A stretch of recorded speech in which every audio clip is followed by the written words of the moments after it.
and welcome to a very special episode of Mentors on the Mic podcast. This is a red carpet episode, and it is a little different than any other episode I've ever done. This is the first episode that I am not leading the show on this one. I could not make it to a red carpet for the first time.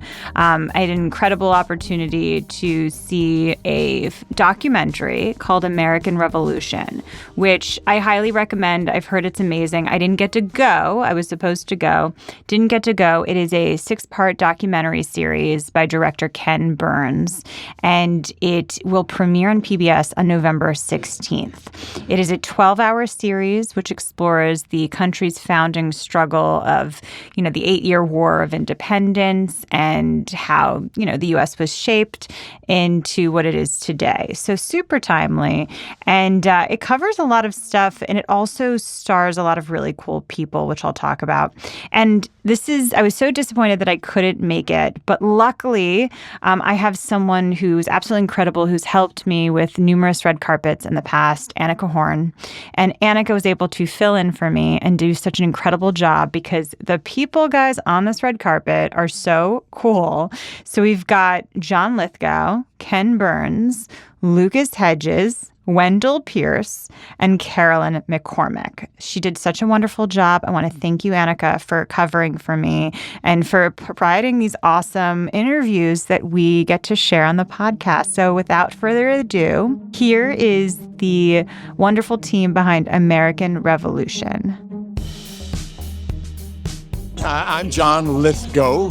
My very first step into the entertainment industry was the day I was born, because I was born into a theater family.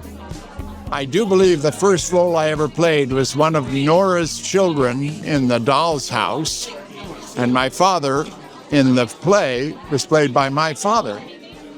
And I was about 2 years old. My older sister was playing my big sister in the play. I don't remember anything about it at all, but I'm told I was very, very good. So on November 16th, PBS is going to begin broadcasting and streaming our 6-part, 12-hour series on the history of the American Revolution, which we've been working on since Barack Obama had 13 months to go in his presidency. So a lot of water under the bridge, a lot of research, a lot of struggling to tell the story with no photographs and no newsreels of what happened at our birth. I was wondering if you could talk about how you approach the archival side of things without any pictures. So, we have lots of paintings, we have lots of drawings, we have lots of maps, lots of documents, but we also followed around a lot of reenactors who were dressed in all the different costumes of the participants, from Native Americans to black regiments to, British soldiers to French and whatever, and just made the story come alive. I'm Lucas Hedges. So my first role, my first role was actually in my dad's film. My dad directed a movie, and I play Lily's dance partner in the credit sequence, and I look right into the camera. So if you go to the end, you can see that. But my first legit role that I got was in Moonrise Kingdom. It's a Wes Anderson film when I was in 8th grade. Can you talk about what makes you passionate about acting? Good question. Yeah, what makes me passionate about acting? Well, I always feel like I always say I have I love acting conditionally. Like, I'm not an actor who's unconditionally in love with it. But I think what I do love about it is it allows me to gain skills I wouldn't have otherwise, like to learn a language or a new trade. Or oftentimes I feel like the characters I play have things that I don't, and so I get to inherit them. So in a way, it's like getting to be different people can make you more more of a full person yourself. Yeah. How do you used to go about preparing for a role? It's a good question. The new thing I like to do to get ready for a role is I go to a grocery store and I pick I'll pick okay, what's the yogurt I want to eat? And then I just try to acquaint myself with what the character likes on a personal level in terms of flavor, and in terms of smell. I think smell is important. And I like to try to see the ways in which I'm different from the character and the ways in which I'm not, and then I just try to eliminate any differences, and so we become like one thing. Yeah.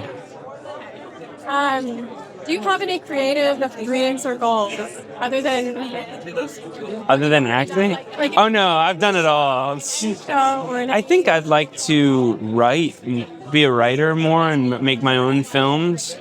But I think in terms of acting, I'd like to play more silly characters, more absurd characters with accents. Like Austin Powers was my favorite growing up, so I like that kind of stuff. Yeah, thank you. My name is Wendell Pierce. I am a actor and producer. And I am from New Orleans, but I came to New York to study at Juilliard, classically trained actor, and I've been fortunate enough to work in theater, television, and film. This is my 40th year, 40th anniversary. So those of you who are starting out, I recommend diversifying your career, making sure you do theater, television, and film as much as possible. Work in Los Angeles, work in London, work in Africa, work in New York. So the more opportunities you give yourself, the greater the likelihood that you work. Can you say about how you approach a role that's voice only versus a stage role versus something that is film? Well, I approach it the same. I approach it the same. You want to be authentic. You want to be truthful, especially when it's a person who you are voicing someone who lived. You want to be exact and truthful to their experience. So you do as much research as you can about that, or ask the producers to give you as much information about the character, and you learn from the work. You learn from what they did, and then put yourself in their shoes. If this was me at this time, what are the things that would be of concern for me? And with this project, it was easy. You think of the African Americans who were facing slavery at the time, and they said this is going to be the discussion of our new nation if we fight the British. And that was a part of what they were negotiating for and fighting for all the way back to the beginning of this nation. If we are going to fight for freedom, you cannot have slavery. And we'll fight for that. And unfortunately, they kicked the can down the road. Right. Can you talk about some of the history that you've learned in working on this project and the characters portrayed? Well, that was one of them, that there were so many African Americans who were patriots and were asked to be patriots from the beginning of the war. And then also that the British offered those people that were enslaved freedom, that they fought on their side. And so many people found it hypocritical for the patriots to say they want to fight for freedom, but weren't allowing people to have it. So that was the thing I learned, how people fought on both sides. I'm Carolyn McCormick, and I do multiple voices on the American Revolution, and I've been working with Ken for the last, I think, 30 years, starting with jazz. Well, I grew up in Texas, and I used to do speech tournaments and plays, and then I went to Williams College in Massachusetts and did more plays there, and then suddenly I went to grad school at ACT in San Francisco, and then I was asked to join the company, and suddenly I was just working as an actor professionally, and it just sort of happened. I kept following the yeses. The yeses kept saying, keep doing this, keep doing this, keep doing this, and so I did.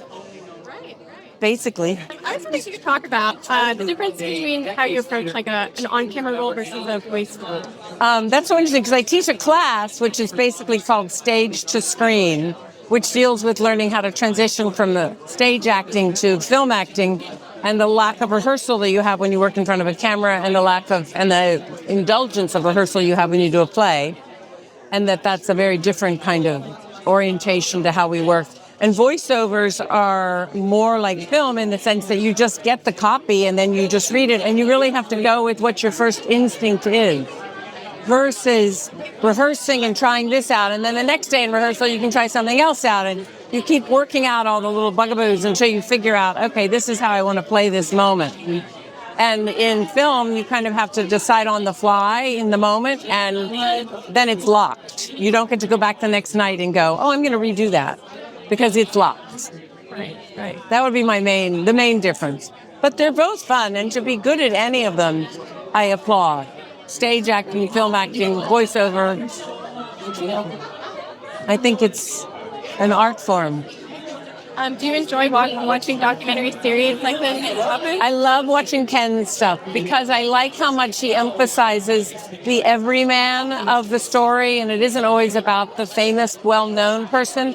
It's seen through the eyes of the people in this country and their life and how choices that are made by the powerful people affect their lives. And so I love seeing it from that POV. Thank you so much for this interview. You're welcome. Pleasure to meet you. Nice meeting you too. Thank you so much for listening to Mentors on the Mic. If you enjoyed the episode, please share it with a friend in entertainment you know would love it. Let me know what you learned or what stayed with you on our Instagram at Mentors on the Mic. I love reading your messages. You can also find me at Michelle Simone Miller on Instagram. On both accounts, I'll be sharing even more information about our mentors. Talk to someone about what you learned today who would really appreciate it, and send them the episode. Also, if you love the show, please go ahead and leave us a rating and review on iTunes. It really makes a huge difference in growing this. It makes it easier for people to find our podcast, and I love reading your reviews. So thank you so much, and I'll see you next week.